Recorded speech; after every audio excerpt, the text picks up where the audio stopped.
আপনারা দেখছেন একুশে টেলিভিশন।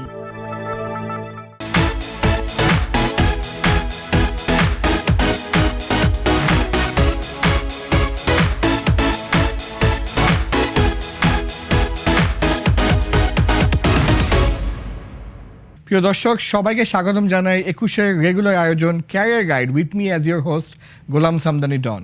বাংলাদেশে আরএমজি একটা incomparable sector. $34 billion exports, 4 million people, অর্থাৎ 40 লক্ষ লোক এখানে ডিরেক্টলি কাজ করে। ইনডিরেক্টলি কত লোক কাজ করে, কতগুলো সেক্টর এটার সাথে ইনভলভড, এটা নিয়ে আমাদের কোনো ধারণাই নেই। আজকে আমাদের সাথে এসেছে আরএমজি সেক্টর নিয়ে কথা বলার এমন একজন মানুষ যাকে বলা যেতে পারে এই সেক্টরে একজন লিভিং লেজেন্ড। আর দেরি না করে তার সম্পর্কে একটা ছোট্ট ভিডিও দেখে আসি। দুই ভাই দুই বোনের মধ্যে তিনি তৃতীয়। জন্ম 20 সেপ্টেম্বর 1977 সনে। বাবা স্বনামধন্য ব্যবসায়ী হুমায়ুন জহির এবং মা বাংলাদেশের স্বনামধন্য নারী উদ্যোক্তা কামরুন নাহার জহির। ছোটবেলা থেকেই মেধাবী এই ব্যক্তিত্ব ইউনিভার্সিটি অফ টেক্সাস থেকে বিএসসি সম্পন্ন করেন। অদম্য ইচ্ছাশক্তি এবং কর্মপরিকল্পনা নিয়ে তৈরি পোশাক শিল্পে তৈরি করেন নিজের ব্যবসায় পরিধি। নিজের সেই ব্যবসায় ক্ষেত্রটি ধীরে ধীরে আরও বিস্তৃত করে চলেছেন। বাংলাদেশের অন্যতম ব্যবসায়িক প্রতিষ্ঠান অনন্ত গ্রুপের ব্যবস্থাপনা পরিচালক তিনি আরএমজি সেক্টরের অন্যতম আইকন শরীফ জাহির। প্রিয় দর্শক, আর দেরি না করে লেট আস ওয়েলকাম অনন্ত গ্রুপের দ্য গ্রেট শরীফ জাহির। আসসালামু আলাইকুম ভাইয়া। Hi Samdani. Welcome to the show. Thank you for coming. যেটা বলছিলাম ইন্ট্রোডাকশনে, যে ইটস অ্যান আনকম্পারেবল সেক্টর। আসলে এই সেক্টরটা নিয়ে যদি আপনি একটু ধারণা দিতেন, হাউ বিগ ইজ ইট, কত লোক ইনভলভড, অন্যান্য কী কী ইন্ডাস্ট্রি এটার সাথে ইনভলভড? আমাদের আরএমজি সেক্টর কিন্তু 80s থেকে স্টার্ট হয়েছে জি, এবং আজকে অলমোস্ট 4 ডেকেডস, এবং এখনো কিন্তু আমাদের এক্সপোর্ট বাস্কেটটা যদি দেখেন, এখনো 86% of the export is from this sector. সুতরাং এর সাথে সাথে মানে অন্যান্য যেসব সেক্টরগুলো আছে আমাদের দেশের ইকোনমিতে, যেরকম banking, FMCG, insurance, freight forwarding, সবগুলো সেক্টরই কিন্তু somehow the other is dependent on this sector. যদি আমরা প্রাইভেট সেক্টর ইনভেস্টমেন্ট যদি ধরি, other then the public investments, public spending, যেটা এখনো প্রাইভেট সেক্টরের মধ্যে RMG constitutes probably the most important sector. তার মানে অপরচুনিটিস আর এন্ডলেস। এবং এটা নিয়ে আমরা একটা ছোট ভিডিও দেখে আসি। বাংলাদেশের অর্থনীতিতে তৈরি পোশাক শিল্পের ভূমিকা অনস্বীকার্য। তৈরি পোশাক শিল্পের কারণে কর্মসংস্থান হয়েছে প্রায় 50 লক্ষাধিক মানুষের, যার মাঝে 80% রয়েছেন নারীরা। ক্রমবর্ধমান textile mill, buying house, boutique house, fashion house ও গার্মেন্টস শিল্পের দ্রুত বিকাশের কারণে এই শিল্পে চাকুরির অবারিত সুযোগ সব সময়ই রয়েছে। এছাড়া প্রতিনিয়ত নিত্য নতুন প্রযুক্তি এই শিল্পে অন্তর্ভুক্ত হওয়াতে দক্ষ জনবলেরও চাহিদা বেড়েই চলেছে। কারিগরি জ্ঞান এবং পরিশ্রমী তরুণ তরুণীদের জন্য বিশাল এই শিল্পে স্বপ্নময় ক্যারিয়ার গড়ার সাথে সাথে দেশের অর্থনৈতিক উন্নয়নেও ভূমিকা রাখার অন্যতম ক্ষেত্র আরএমজি সেক্টর। বৃহৎ এই সেক্টরের সাথে প্রত্যক্ষ এবং পরোক্ষভাবে জড়িত রয়েছে আমাদের অন্যান্য সেক্টরও। তাই কর্মসংস্থানের সর্বোচ্চ সুযোগ রয়েছে এই সেক্টরে। ব্যাকস্টেজে একটা খুব ইন্টারেস্টিং আলাপ করছিলাম আমরা, যে কেউ যদি ফর এক্সাম্পল ব্যাংকার হতে চায় এবং ব্যাংকিংয়ে কাজ করে, কিন্তু ওর যদি একটা আরএমজি স্পেশালাইজেশন থাকে, he will have some added advantages, he will grow quicker.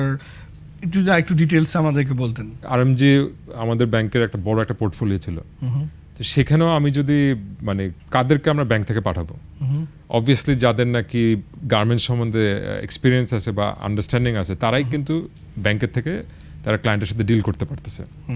সেটা আপনার এলসি সাইডে হোক, সেটা আপনার একটা ক্যাপেক্স অ্যাসেসমেন্ট করার জন্য হোক, বা একটা বিল্ডিং অ্যাসেসমেন্ট করা হোক, এরপরও কিন্তু একটা গার্মেন্টসের ব্যাকগ্রাউন্ড থাকলে সেখানে লাভ হচ্ছে। তো সুতরাং ওই এক্সপিরিয়েন্সটা কিন্তু invaluable. So what's your advice for students যারা আজকে আমাদের শোটা দেখবে, বা প্যারেন্টস যারা আজকে শোটা দেখবে, ওরা যদি আরএমজিতে আসতে চায়, what steps they should be taking right now? RMG সেক্টরটা এখন অনেক অনেক আগের থেকে অনেক বেশি অ্যাকাউন্টেবল এবং ট্রান্সপারেন্ট হয়ে গেছে। এবং আমার ধারণা যে যারা এমপ্লয়ার আছে, এবং এখানে অনেক মাল্টিন্যাশনাল কোম্পানিও আছে, সুতরাং আপনার ক্যারিয়ার শুরু করতে পারেন এখান থেকে এবং শেষ করতে পারেন এখান থেকে। আপনি ওভাবে প্ল্যান করে আগাতে পারেন। তো আপনি যখন আপনার ইউনিভার্সিটি ঢুকতেছেন তখন আপনি যদি কিছু স্পেশালাইজ তো আমাদের টেক্সটাইলের উপরে আছেই ফুল ব্যাচেলার্স ডিগ্রি আছে জি। এবং বেশ কিছু প্রাইভেট ইউনিভার্সিটি আছে, ইউনিভার্সিটি অফ টেক্সটাইলস আছে। তো সেখানে সেই ডিসিপ্লিন থেকে যদি আসেন অটোমেটিক্যালি আপনার প্রেফারেন্স আমাদের জন্য নাম্বার 1 থাকবে। রাইট বাট আমরা যেটা দেখি যে অ্যাজ এনি আদার এমপ্লয়ার জি জি আমরা চাই যে আপনার ব্যাকগ্রাউন্ডটা যেন থাকে, আপনার মাল্টিফ্যাসেট ব্যাকগ্রাউন্ড থাকে। যে কোনো অর্গানাইজেশনে আপনি দেখবেন যে একা ইন্ডিভিজুয়ালি স্টেশনে বসে কাজ করার মতো খুব কম কাজই আছে আমাদের। আমরা সব কাজই করতেছি আপনার সবার সাথে একসাথে মিলে। রাইট তো সুতরাং আপনি যদি if you have a strong background on different disciplines তাহলে আপনি অটোমেটিক্যালি আপনি ভালো করবেন। So Bhaiya, what's your interview style? মানে আপনি what are the trades বা qualities you look for when you hire people? একটা হচ্ছে যে এখন আমরা ট্রেনি লেভেলটা আমরা খুব অ্যাসেস করি অ্যাকচুয়ালি, কারণ আমরা চাই যে যারা আমাদের এখানে ঢুকতেছে আমরা লং টার্ম দেখি আচ্ছা এবং আমরা চাই যে সে 4 থেকে 5 বছর পরে যায় যেন একটা লিডার হতে পারে। তার যদি কিছুটা যদি সায়েন্স বা ম্যাথ ব্যাকগ্রাউন্ড থাকে, Right. অ্যানালিটিক্যাল যদি স্কিলস থাকে, এটা সবসময় আমাদের হেল্প হয় অ্যাকচুয়ালি। জি মেয়েদেরকে আমরা প্রেফার করি। Okay. That's very যদিও বা interesting, জি। আমাদের দেখা যাচ্ছে যে যদিও বা আমাদের workforce predominantly female, but but আমাদের ফ্রন্ট এন্ডে দেখা হ্যাঁ। যাচ্ছে যে আমরা মেয়েদের সংখ্যা খুবই কম। খুব কম হ্যাঁ তো সেটা আমরা চেষ্টা করতেছি অ্যাজ অ্যান অর্গানাইজেশন আমাদের সেটাকে ব্যালেন্স করার জন্য। আর সিনিয়র লেভেলে আমরা যেটা করি যে আমাদের মানে সিনিয়র ম্যানেজমেন্ট থেকে ইন্টারভিউ প্রসেসটা খুব ডিফিকাল্ট হয়। আচ্ছা একটা ক্যান্ডিডেট হয়তো বা দেখা যাচ্ছে যে 3বার থেকে 4বার তার ইন্টারভিউ দিতে হচ্ছে। মানে বিভিন্ন রকম অ্যাসেসমেন্ট বা আমি ইন্ডিভিজুয়াল ধরুন আমাদের Personality ডিরেক্টর test. 3জন ডিরেক্টর আছে, জি। 3জন আলাদা করে তার সাথে বসবে। ওকে তা আমি জানি না অন্যান্য কোম্পানিতে কতটুকু ইম্পর্টেন্স দেয় রিক্রুটমেন্টে, বাট আমাদের এটাই এভাবে সিস্টেম, কারণ প্রত্যেকটা মানুষ যে নাকি অর্গানাইজেশন ঢুকতেছে সে আসলে আমাদের জন্য খুবই ইম্পর্টেন্ট। আমরা একটা ছোট্ট একটা বিরতি নেব ভাইয়া। আচ্ছা, প্রিয় দর্শক, ছোট্ট একটা বিরতি নিচ্ছি, কোথাও যাবেন না, আমরা আবার ব্যাক করছি শর্টলি।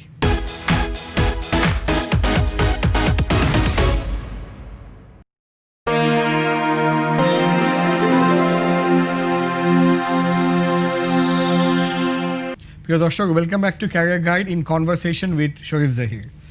ভাইয়া, how important is the learning and development for you? Training, coaching, mentoring, এবং আমাদের ইন্ডাস্ট্রি থেকে এটা মানে চর্চাটা কি বাড়ছে? আমাদের আসলে যেটা আমি দেখতেছিলাম, আমি আসার আগেও আমার এইচআর এর সাথে কথা বলতেছিলাম যে আচ্ছা। ফর্মাল ট্রেনিং মানে বিসাইড দ্য ব্যাচেলার ডিগ্রি বা ইউনিভার্সিটি ডিগ্রির বাইরে কয়টা ইনস্টিটিউট আছে যেখান থেকে আমরা অ্যাকচুয়ালি মানে ট্রেন লোক নিতে পারি। সেটা ডিপ্লোমা হতে পারে, সেটা শর্ট কোর্সেস হতে পারে। তো দিন দিন দেখা যাচ্ছে actually ওরকম কিন্তু কোনো ইনস্টিটিউট Institution নেই। ডেভেলপ করে নাই, এত বড় একটা সেক্টর। ইন্টারেস্টিং। তো যেটা আমরা করতে হয় যে আমাদের সেলফ ডেভেলপ করতে হয়, আমাদের অর্গানাইজেশনালি আমাদের মানুষজনকে আমাদের ট্রেন আপ করতে হয়। তো যে জন্য নাকি আমরা কন্টিনিউয়াসলি আমরা ট্রেন করতে থাকি। এখন আমার যদি ইয়াং মার্চেন্ডাইজার যারা জয়েন করতেছে তাদেরকে কিন্তু আমি আমার যদি জাস্ট ওয়াশিং থেকে আমার জিএমকে যদি নিয়ে আসি, সে কিন্তু তাদেরকে যে নলেজ দিতে পারতেছে সে কিন্তু এটা বাইরে নিতে পারবে না। অ্যাবসলিউটলি। সেম উইথ ওই দিন আমরা জাস্ট আমাদের একটা বড় টিমের সাথে ওই হাসান মিনহাজের জি একটা ফ্যাশনের উপর একটা ডকুমেন্টারি জি জি আছে, ফাস্ট ফ্যাশন। ফাস্ট ফ্যাশন, সেটা দেখালাম জাস্ট টু চ্যালেঞ্জ দেম। হ্যাঁ, এই ধরনের ইনিশিয়েটিভ আমরা কন্টিনিউয়াসলি নিচ্ছি। আর সব ফ্লোর লেভেলে যেটা প্রোডাকশন লেভেলে আমাদের মানে প্রচুর ট্রেনিং থাকে। কিছু থাকে তো অবভিয়াসলি টেকনিক্যাল ট্রেনিং, জি ফাংশনাল। আমরা ইভেন এই ধরনের ট্রেনিং দিই আমাদের ওয়ার্কারকে লাইফ স্কিল ডেভেলপমেন্টের জন্য। আচ্ছা। আমরা একটা প্রোগ্রাম একটা রান করি পেস নামে, এটা গ্যাপের সাথে আমরা লাস্ট বোধহয় 15 ইয়ার্স ধরে আমরা ট্রেন করতেছি। আচ্ছা এখানে আমরা ওভার আই থিঙ্ক অলমোস্ট 10,000 ওয়ার্কার্সের মতো আমরা উই হ্যাভ ট্রেন। এখানে আমরা জাস্ট ওয়ার্কারদের কনফিডেন্সটা বিল্ড আপ করে, একটা গ্রামের থেকে একটা মেয়ে আসলে সে কিভাবে কোপ আপ করবে, সে কিভাবে তার ফ্যামিলির সাথে ডিল করবে, তার ওই কনফিডেন্সটা যদি বিল্ড আপ করতে পারে অটোমেটিকলি দেখা যায় যে তার কাজেও সে ভালো করে। অ্যাবসলিউটলি। তো সুতরাং ইনহাউস ট্রেনিং আমাদের খুবই খুবই ইম্পর্টেন্ট এটা আর কি। থ্যাংক ইউ ভাইয়া। আমরা একটু দেখবো আমাদের এই ইন্ডাস্ট্রি অন্যরা কি বলছে।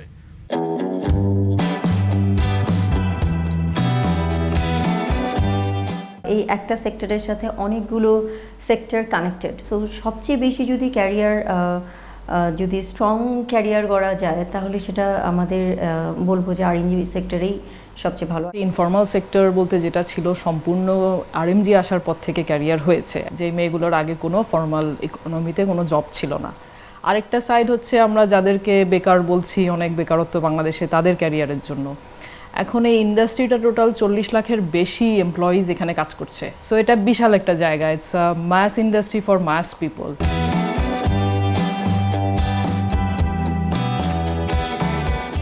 বাংলাদেশে লেখাপড়ার সুযোগ বেশ ভালোই, কিন্তু যদি বলি আমরা সমসাময়িক পড়াশোনা, সেখানে হয়তো কিছুটা পিছিয়ে আছে। আমাদের কারিকুলামের কিছু চেঞ্জ দরকার, যেহেতু পুরা বিশ্ব এখন অটোমেশনের যুগে চলে যাচ্ছে। সো এখন অনেকেই হয়তো এই জায়গাগুলোতে কারিকুলামকে আপডেট করেনি। তো ওই জায়গাতে হয়তো অনেক আপডেটেড কারিকুলাম আমরা আনতে পারি। আমাদের ডিজাইন টিমে তারপরে হাইলি টেকনিশিয়াল হাইলি স্কিল্ড পোস্টগুলো, প্রোডাকশন হেডগুলো আমাদের বাইরে থেকে আনা লাগছে, যদিও আমাদের অনেকগুলো ইউনিভার্সিটি এটাতে কাজ করছে। তো পড়াশোনার সুযোগ অনেক বেশি আছে এবং পড়াশোনা গ্যাপ আছে বলে বাইরে থেকে লোকগুলো এসে কাজগুলো পাচ্ছে। Thank you. খুবই ইন্টারেস্টিং সেক্টর, খুবই ইম্পর্ট্যান্ট সেক্টর, বাংলাদেশের জন্য অতুলনীয় একটা সেক্টর। কিভাবে আমরা আরও বেশি ইউথ, আরও বেশি প্রফেশনালদের অ্যাট্রাক্ট করতে পারি আমাদের এই সেক্টরে আসার জন্য? মানে আমি তো বলবো যে আমাদের সেক্টরটা এতই ভার্সেটাইল জি। এবং এতই পিপল ডিপেন্ডেন্ট। হ্যাঁ। এখন ধরুন আমাদের অনন্ত গ্রুপে আমরা 26,000 লোক এমপ্লয় করি। তো সুতরাং এখানে যদি আমরা যদি ডেলিগেট না করি, অথরাইজ যদি মানুষকে না করি, আমরা কিন্তু কোম্পানি গ্রো করতে পারবো না। Absolutely, you have to empower people to তো আমি grow. just যদি আপনাকে এক্সাম্পল দিই, আমার মার্চেন্ডাইজাররা we make them so independent, যে আমার কিছু মার্চেন্ডাইজার দেখা যাচ্ছে যে সে সুইডেনে তার যদি পাসপোর্ট খুলে দেখেন সে 20 বারের বেশি ট্রাভেল করছে, যেখানে নাকি আমি হয়তো বা ট্রাভেল করছি 2 বার। Okay, how So, interesting. এখন ওটাই মানে এখন কেউ এখানে দুবাই যাচ্ছে, কেউ লন্ডন যাচ্ছে। আমাদের একটা বায়ার আছে আপনার আয়ারল্যান্ডে, তার বেলফাস্ট হয়ে মানে লন্ডন যায়, লন্ডন থেকে বেলফাস্ট হয়ে তারপর সে ড্রাইভ করে সে আয়ারল্যান্ডে ঢুকে, এবং যে মার্চেন্ডাইজে যাচ্ছে সে না হলে বোধহয় মানে 20-30 বার চলে গেছে already. Okay. তো there's a lot of excitement, হ্যাঁ। যদি কেউ যদি এখানে আসতে চায়, ডেভেলপ করতে চায়, নট অনলি দ্য স্যালারি তো বলবো যে খুবই ভালো, যেহেতু এটা প্রাইভেট সেক্টর, জি। সেখানে স্যালারি মানে গ্রো করার অনেক ভালো চান্স। বাট এরপর এখানে ট্রাভেলিং আছে, এখানে এক্সপোজার আছে, হ্যাঁ, আপনার ইন্ডিপেন্ডেন্সি আছে। So if you are honest, if you can build up a career here, এবং এটার কোনো লিমিট নাই অ্যাকচুয়ালি। আপনি যদি দেখেন আমরা আজকাল যে সিইও বা সিনিয়র পজিশনগুলো যে ফ্যাক্টরিকে দিচ্ছি আমরা, জি। you will be surprised to hear, Don, we are actually paying probably more than the Other bankers. private sectors, হ্যাঁ। Even a CEO of a bank, for example. Why? Because আপনার ভলিউমটা তো that ওরকম, person has G. a 20 years experience. Right, সে হয়তো right. সকাল 8টার সময় ফ্যাক্টরিতে ঢুকতেছে, আর সে Right. যদি একটা সার্টেন প্রফিট যদি দিতে পারে ফ্যাক্টরিতে, রাইট। তাহলে কেন কোম্পানি তাকে রিওয়ার্ড করবে না? এবং আমার ধারণা যে যতগুলো বড় বড় গ্রুপ আছে সবাই কিন্তু they are dependent on the people. Right, আর মালিকের পক্ষে এটা সম্ভব না যে সে সবকিছু দেখবে। 26,000 লোকের কোম্পানি Exactly. কেন? কিন্তু ভাইয়া এই বিভিন্ন সেক্টরে যখন আমরা লোকজন হায়ার করার চেষ্টা করছি, মানে আমি আরএমজি কথা বলছি, what is that one sector যেখানে আপনি সবচেয়ে বেশি গ্যাপ টের পাচ্ছেন, so that I can advice the youth যে ভাই তুমি এই সেক্টর নিয়ে পড়াশোনা করো, শেখো, জানো, বুঝো, বিকজ এখানে একটা বিশাল গ্যাপ আছে and you can become big asset to any RMG company. তো it's like any other industry. এটা হচ্ছে যে যতটুকু টেকনিক্যাল নিজেকে করতে পারবেন, জি, ততটুকু আপনার ইম্পর্টেন্সটা বাড়বে। আচ্ছা, হ্যাঁ, তো টেকনিক্যাল হওয়া মানে হচ্ছে যে ডিফিকাল্ট পার্টটা আর কি। আপনি যদি এখন প্রোডাকশনে যদি আপনি এক্সপার্ট হতে পারেন, if you know the tricks of increasing productivity by 10%, তাহলে আপনার ভ্যালু কিন্তু কোম্পানির কোনো মানে লিমিটলেস। আপনি যদি ওয়াশিং এ এসে, আগে আমরা আমার টার্কি থেকে হয়তো বা 10-15 জন আমাদের ফ্যাক্টরিতে কাজ করতো, টুডে একটা সিঙ্গেল বাইরের এক্সপার্ট নাই ওয়াশিং এ। তো কি হয়েছে আমরা যে আমাদের লোকাল skillটা যারা develop ছেলেরা করেছি। তারাই কিন্তু শিখে এবং দে আর ডুইং অ্যাকচুয়ালি বেটার। তো সেভাবে আপনি যদি নিজেকে একটু টেকনিক্যালি যদি আপনাকে গ্রুম করতে পারেন, তাহলে আপনার ইম্পর্টেন্সটা অটোমেটিক্যালি বেড়ে যাবে আর কি। Fantastic, thank you. আমরা একটা ছোট্ট বিরতি নিব। প্রিয় দর্শক, কোথাও যাবেন না, ছোট্ট একটা ব্রেক নিয়ে আমি এখনই ফিরছি।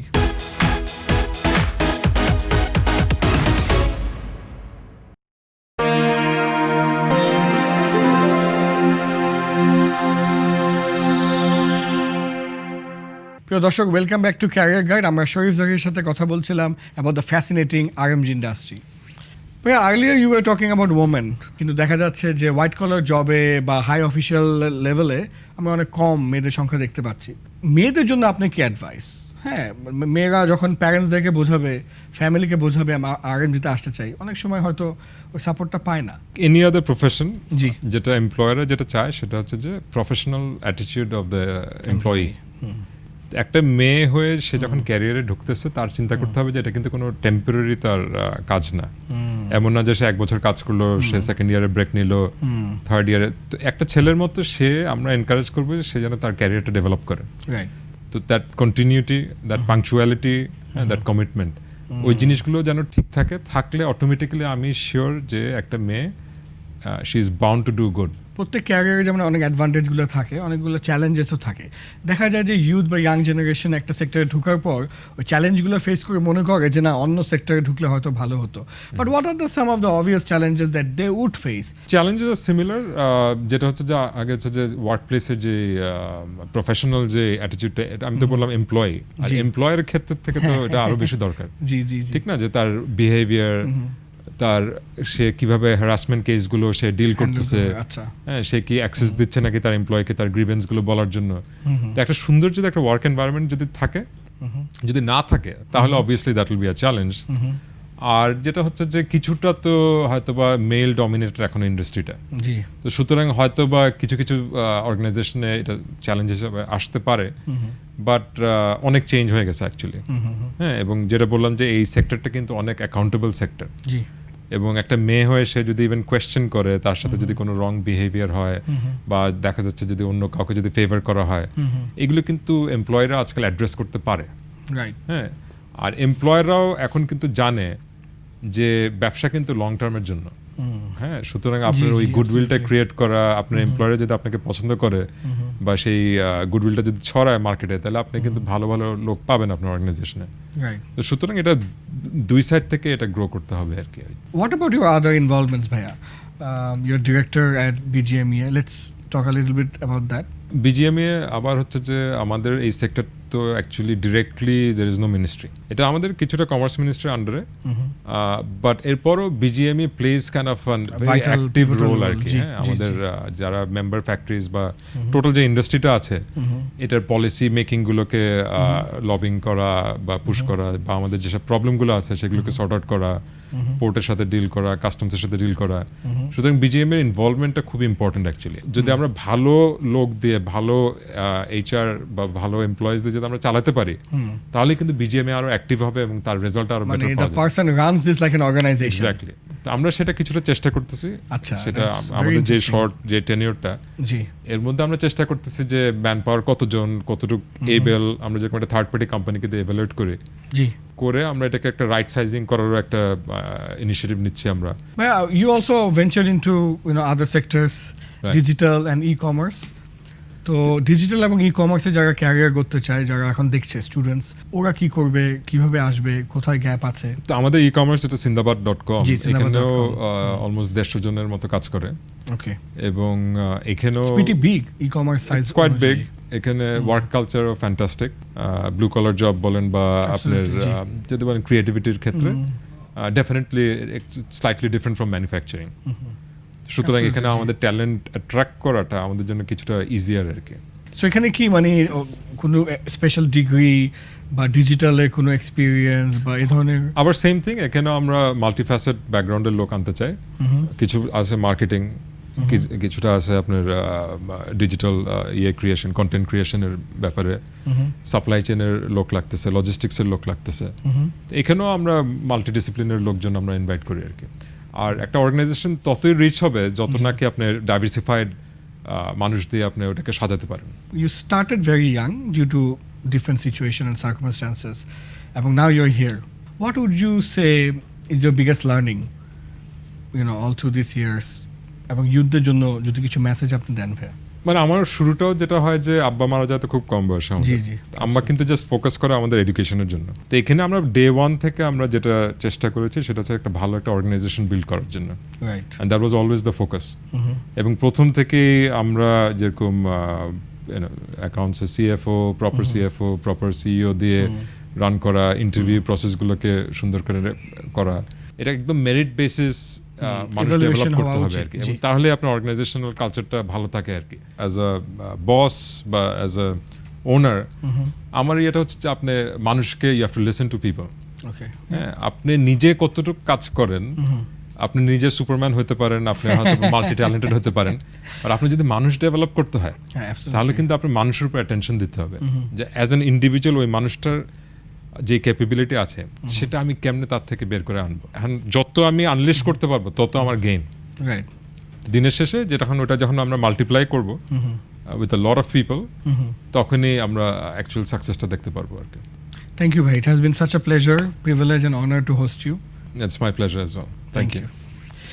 প্রিয় দর্শক, খুব ইন্টারেস্টিং একটা এপিসোড আমরা শেষ করলাম। আমরা তো বললামই যে আরএমজি সেক্টরের সাথে আসলে কোনো সেক্টরকেই কম্পেয়ার করা যাবে না। তবে যেটা নতুন এপিসোডে আমরা জানতে পারলাম যে আসলে আরএমজির সাথে ইনডিরেক্টলি অনেক সেক্টরই জড়িত, ব্যাংকিং হোক, ইন্স্যুরেন্স হোক, ফ্রাইট ফরওয়ার্ডিং হোক, সবাই এটার সাথে ইনভলভ। সো তার মানে কি, আরএমজি সেক্টর নিয়ে যদি আপনি পড়াশোনা করেন, ইন্টারেস্ট গ্রো করেন, দেশ বিদেশে কী হচ্ছে এগুলো জানেন, তাহলে you can become an invaluable asset to the organization wherever you're working, even it is a bank or somewhere else, and you will be an invaluable asset to the country as well.